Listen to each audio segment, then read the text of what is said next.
नमस्कार, मैं हूं राज सिंह भाटी। आप देख रहे हैं राज न्यूज एक्सप्रेस की खास एक्सक्लूसिव खबर। भारतीय जनता पार्टी के गांव चलो अभियान के तहत गौतम बुद्ध नगर के लुहारली गांव में बड़ा आयोजन। राज्यसभा सांसद सुरेंद्र नागर का जोरदार स्वागत, साथ में ब्लॉक प्रमुख विजेंद्र भाटी, बिसरक प्रमुख सोमेंद्र, ईश्वर प्रमुख गंगोला, अमित मुखिया नवादा, नरेंद्र प्रधान लुहारली और सतीश बीडीसी समेत सैकड़ों ग्रामवासी मौजूद रहे। गांव के विकास योजनाओं और जनता से जुड़ाव को लेकर नेताओं ने क्या कहा? सर मैं अब यहाँ सड़क पे से खड़ा हूँ, थोड़ा रोकने की कोशिश भी करूंगा आपको। यहाँ पीछे स्कूल है सर, ये इसकी बिल्डिंग डैमेज हो चुकी है, तो इसका कब तक सर हो जाएगा सर? कि बच्चे बाहर बैठे करते, ये भी जन समस्या है। मेरी जानकारी अभी आपने बताई है जी जी मैं इसमें अधिकारियों से बात कर जी जी इससे पहले मेरी जानकारी में नहीं था जी। और जानकारी में आई है तो अधिकारियों से बात करेंगे। अच्छा, और तो सर हल होगा निश्चित रूप से। प्राथमिक शिक्षा हमारी सरकार की प्राथमिकता है। ये है कि जोखा बात पे आपने पार्लियामेंट में भी जो रजिस्टर्ड बोला था कि भाई यहाँ फ्लाईओवर होना चाहिए, तो इंडस्ट्रियल एरिया है, तो आज तक उस पर कितना काम हो रहा है? और वहाँ एक पुलिस वाले की मौत भी हुई थी एक्सीडेंट के कारण, उसमें आप क्या कहना चाहोगे? देखिए अभी वहाँ स्वीकृत हो गया है, उसका एस्टिमेट भी बन गया है। जो वहाँ कॉन्ट्रैक्टर काम करेगा वो भी आइडेंटिफाई, मतलब उसके लिए टेंडर होके है, वो जिसको टेंडर जाना था वो भी हो गया, प्रस्तावित हो गया। छपराला पे बहुत ज्यादा जाम रहता है, उसकी बोले कि 10 किलोमीटर का फ्लाईओवर बनना है, आप बोल रहे कि उसमें क्या 10 किलोमीटर का वहाँ सर्वे का ऑर्डर हो गया है और छपरोला से लेकर दादरी के आसपास तक लगभग 10 किलोमीटर वो एलिवेटेड रोड बनेगा, जिससे क्षेत्र की और एनएच पर जो जाम है उससे छुटकारा मिले। नमस्कार, मैं आपके साथ राज सिंह भाटी। अभी मैं हूँ गौतम बुद्ध नगर के लुहारली गांव में। राज्यसभा सांसद है सुरेंद्र नागर जी, वो गांव में आए हुए हैं। गांव चलो अभियान चल रहा है, जो बीजेपी का एक मुख्य है कि हर घर गांव में जाके हर सबसे जनसंपर्क करना है, जो अपनी सुविधा सब बताना है, जो सरकार की सर आपका स्वागत है हमारे चैनल पे। सर आपसे पूछना चाहूंगा, आप लोहारली गांव में आए हो, ये गांव जिस सड़क पर आप चल रहे हो उसका आपने चिल्ला निवासी भी किया है और गांव चलो अभियान चल रहा है, इसमें आप क्या कहना चाहोगे? ये खाली चुनावी मुद्दा है या फिर लोग इसमें जुड़ भी रहे हैं? भारतीय जनता पार्टी के 47वें वर्ष में प्रवेश कर रही है और 47वां हम लोग पार्टी जो गठन हुआ है उसकी वर्षगांठ मना रहे हैं। और उसी के लिए देश के प्रधानमंत्री नरेंद्र मोदी जी हमेशा एक बात कहते हैं कि समाज के अंतिम पायदान पर रहने वाले व्यक्ति से सीधा संपर्क, उनकी समस्याओं को जानना, उनकी समस्याओं को हल करना, ये उनकी हमेशा प्राथमिकता रही।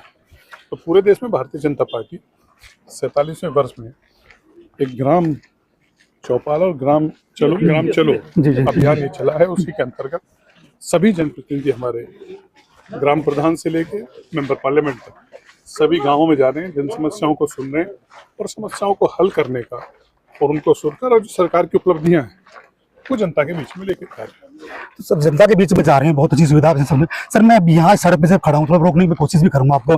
यहाँ पीछे स्कूल है सर, ये इसकी बिल्डिंग डैमेज हो चुकी है, तो इसका कब तक सर हो जाएगा?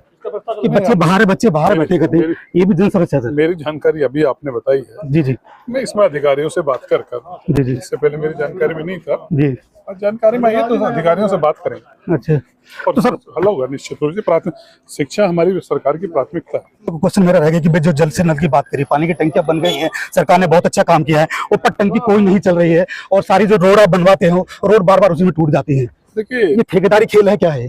देखिए जहाँ कोई ऐसी कमी है, जहाँ शिकायतें आ रही हैं उनके खिलाफ कार्रवाई भी हो रही है। और जब कॉन्ट्रैक्ट दिया जाता है तो उसमें एक शर्त होती है जी कि जैसी वो सड़क लेंगे वैसी सड़क वो देंगे जी। इसके लिए हम लोगों को जागरूक होकर कहीं शिकायतें आएंगी तो उनके खिलाफ कार्रवाई भी हुई और इसमें किसी तरीके का कोई कॉम्प्रोमाइज सरकार नहीं करेगी। ये है कि जोखा बात पे आपने पार्लियामेंट में भी जो रजिस्टर्ड बोला था कि भाई यहाँ फ्लाईओवर होना चाहिए, तो इंडस्ट्रियल एरिया है, तो आज तक उस पर कितना काम हो रहा है? और वहाँ एक पुलिस वाले की मौत भी हुई थी एक्सीडेंट के कारण, उसमें आप क्या कहना चाहोगे? देखिए अभी वहाँ स्वीकृत हो गया है, उसका एस्टिमेट भी बन गया है। जो वहाँ कॉन्ट्रैक्टर काम करेगा वो भी आइडेंटिफाई, मतलब उसके लिए टेंडर होके है, वो जिसको टेंडर जाना था वो भी हो गया, प्रस्तावित हो गया, प्रस्तावित नहीं उसका टेंडर भी हो गया है। अच्छा, जो प्रोसेस है वो बाकी है और वो अकेला नहीं है, केवल वहाँ का 4 नंबर पर नहीं। अच्छा, इसके अलावा एक सिकंदराबाद में आगे जब आप जाते हो वहाँ भी एक कट है, वहाँ भी बनेगा।